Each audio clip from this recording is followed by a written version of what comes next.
Good morning. Today we will start nature and structure of market.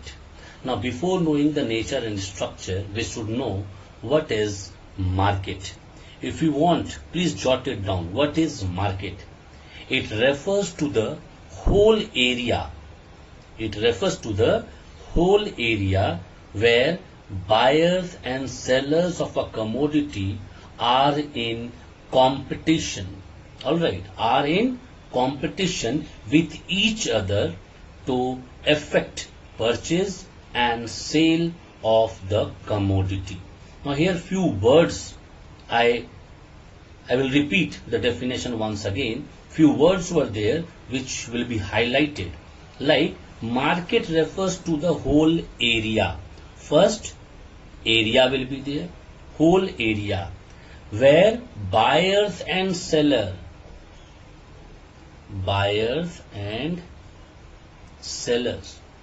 after that of a commodity all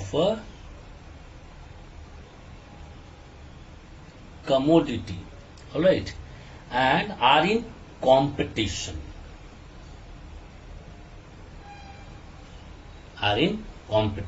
Now these are the essential features. When area will be there, in that area buyers and sellers will be there to purchase the commodity, and same commodity will be available everywhere, and where competition will be there, that area will be known as market. Now market over. Now come forms of market. Clear? Forms of market. Now how many forms of market are there? In your book it is given 5. The first one, perfect competition. Number second one is monopoly. Third one is monopolistic.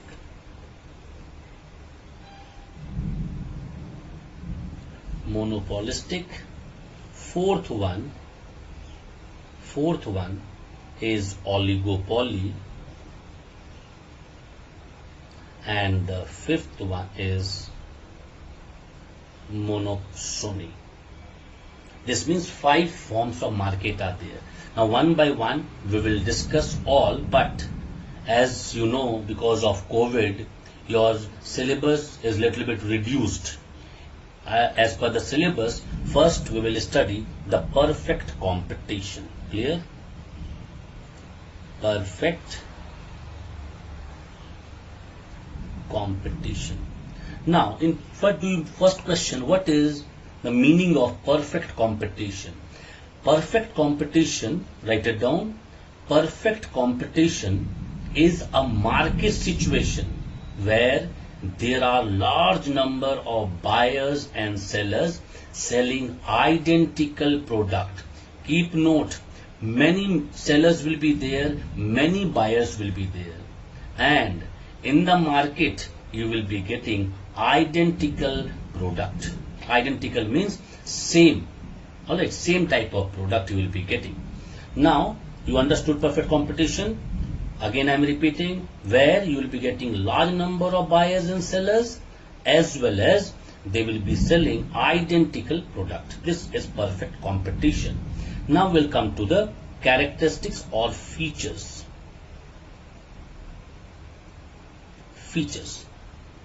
Now what are the features?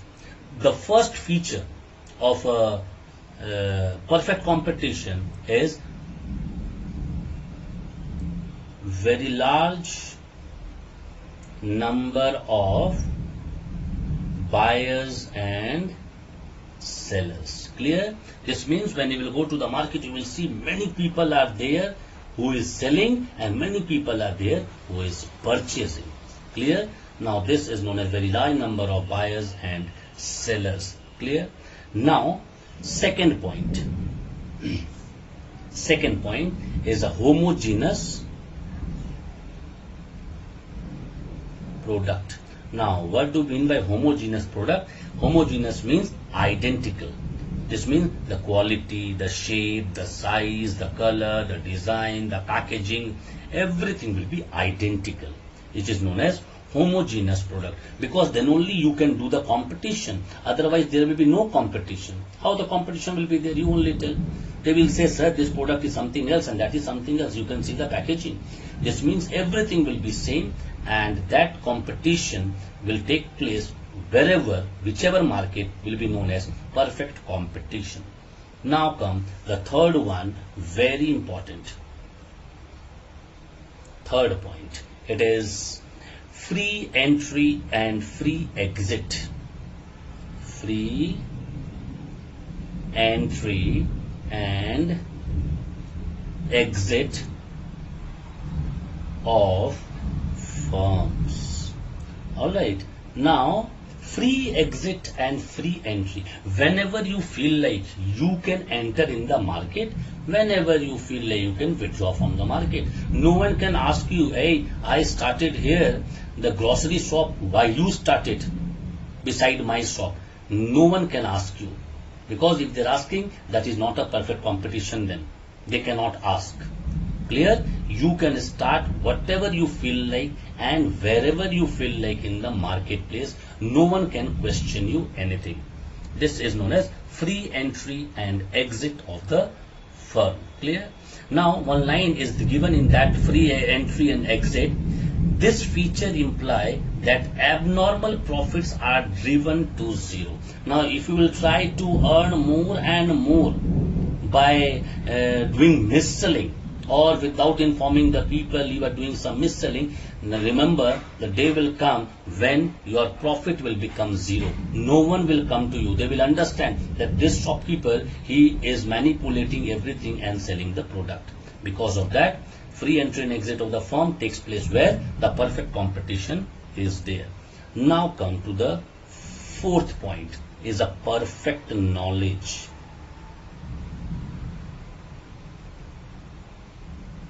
Now, what do you mean by perfect knowledge? Now, you should know that the both, not only you, both the buyers and sellers, they should know that whether the product which we are selling is a good quality, good product or not. And the purchaser who is purchasing, he should know whether the product which we are purchasing is good or not. They should find out. Now, one very good example of this perfect knowledge I can give you. The day one, when you are not aware of anything and your parent asked you, beta, go and bring a lady finger from the market, and you are there in the market and you are not aware, because many sellers are there, and you went there and you asked, okay, what is the price of lady finger? They will tell you 30 rupees kg, and you are not aware of the price. Now what will happen? You don't have the perfect knowledge of the lady finger, because never you purchased. You will take 30, you will pay 30 rupees and you will take 1 kg. As you will reach home, your parent will ask you, what is the price? 30. Hey, yesterday I bought 20 rupees per kg. Now see, this is lack of knowledge. You should have perfect knowledge when you are entering the market. Clear? Now come to the fifth point. Clear? Now come to the fifth point. Fifth point is absence of artificial restriction. Absence of artificial restriction. Now, what do you mean by artificial restriction? Absence. See, there is no institutional restrictions on the sale or purchase of product in perfect competition. Alright, because it is a free market where every time the price keeps on changing as per the demand and the supply in the market. The day you will not believe, when first time any vegetable comes in the market, the price, take example of a mango. In the month of April and May, when the first time mango comes in the market, the price is 100 rupees, 120 rupees per kg. Slowly the price decreases and again it increases. Now why it is like this? Because this is known as that there is no restrictions. Now goods, mango is coming very less in the market. Demand is too much. Obviously the rate will be high. And when the bulk of mangoes are coming, obviously the rate will go down. And again at the end, when the season will be off of mango, that time when you will go to the market, again you will see the price of mango increase. So this is known as absence of artificial restrictions. As per the demand and supply, what happens? The rate changes. All right. Now, next point. Next is perfect mobility. Now, what is the perfect mobility? In perfect competition, there is a perfect mobility in the market, both goods and the factor of production. I told you factor of production, land, labor, capital, entrepreneur. Now, both are mobile. Why they are mobile? Because there is no restriction on the movement. Today you are selling your mango maybe in Steelgate. Tomorrow you can sell in Police Line. Next day you can sell in Bangmore. No one can stop you because it is your product. Wherever you feel like, you can sell. Clear? This is known as perfect mobility. After that, number seventh is no other costs except production cost. Now, in this perfect competition, no need for highlighting your product by advertisement or by any mean. Alright, and because of that, what happens? Only your cost of production takes place. No other cost is included, and because of that, in perfect competition, every time the purchaser, they are the winner. Every time they are the winner, because in a perfectly competitive market, what happens? There are no other costs such as advertisement or the transportation cost or storage cost, insurance cost, nothing, because every price means each and every shop will keep the same price of the product. Otherwise, what will happen? People, if they will come to know that this person is selling in a high price, they will leave you. They'll go to some other shopkeeper, because in that particular market only they are going around, and they will come to know one day the price, and the day they will come to know you are taking too much from them, they will not take from you the product. Because of that, here nothing to highlight, no need of any advertisement, no need of any storage cost, nothing is there. You came in the market, you sold your product, and you are going home. This is known as no other cost except production cost. Clear? Now, this is over. We will move on to the next one, which is known as monopoly. Alright, we'll come to monopoly. Now, monopoly means, here two words are there. First is mono and second is poly. Now, what do you mean by mono? Mono means single. Mono means single, and poly means seller. This means only single seller will be there. Here you are bounded to purchase the product whatever price he is asking you or she is asking you. You cannot say here that I will not take from you. You don't want to take. Go wherever you feel like, because there no shops are available. No sellers are there, only one seller is there. Because of that, in monopoly, they play a major role. You can take a very good example of railway. Alright, railway play a very good role like a monopolist, because railway, whatever they are charging you, maybe they are increasing or decreasing, you cannot utter single word. You will have to take. You don't want to take, go. You go by road, you go by ship, you go by flight. No one stopped you.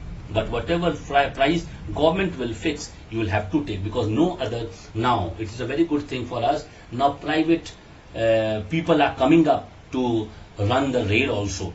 Now it will be good. Competition will be there in the market, and whichever will be less for us, which will be affordable for us, we will go ahead with that only. Clear? Now again, we'll come to the features of this one. Features of monopoly. Now, first feature is single seller. Just now I told you only one seller will be there. Here you don't have any option, alright, to go to other seller. In perfect competition, obviously just now I said you can go to so many sellers, or you can go anywhere to purchase, but here only one seller, and this is the problem, because here winner is the seller, not the purchaser, because purchaser will have to purchase, no other option. Now second, no close substitute. Now what do you mean no close substitute?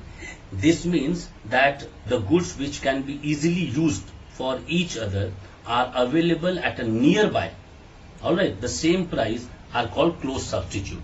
All right, close substitute means that suppose you are there in the market to purchase, suppose tea, and tea is not available.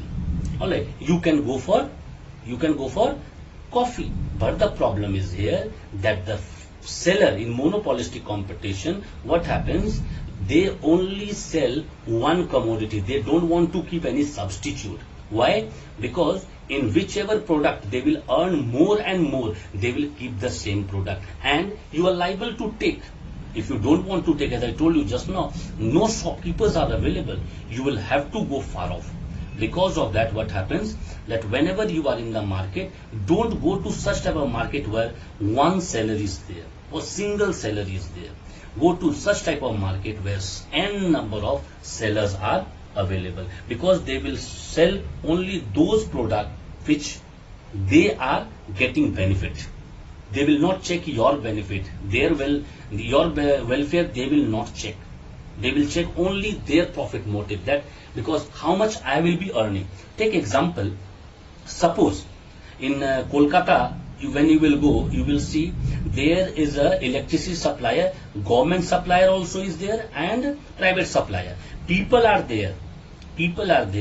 Now they are offered both. Whichever you feel like you can take, the private one and the government one. Now people, they take the private one and they pay huge electricity bill, but then also they are happy. Why? Power cut is zero, and here we don't have any option. This means no close substitutes are available. We will have to take whichever product we are getting in the market. Clear?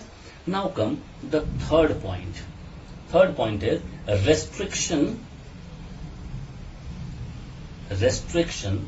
on the entry of new firms. Now their restriction was not there. Free entry and free exit was there.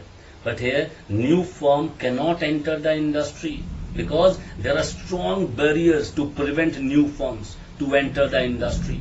The barriers may be several forms, such as the patent right, government license, economies of the large scale, small scale. All right, maybe monopolistic face no competition and earn abnormal profit. And I told you just now, abnormal profit will become one day zero. Why? People will come to know slowly, and they will not take from you. But why the restriction is there for the new firms when one seller is there? Why restriction? Because see, in our country, not only in our country, in many countries it is happening that there are certain rules and regulation you are bounded with.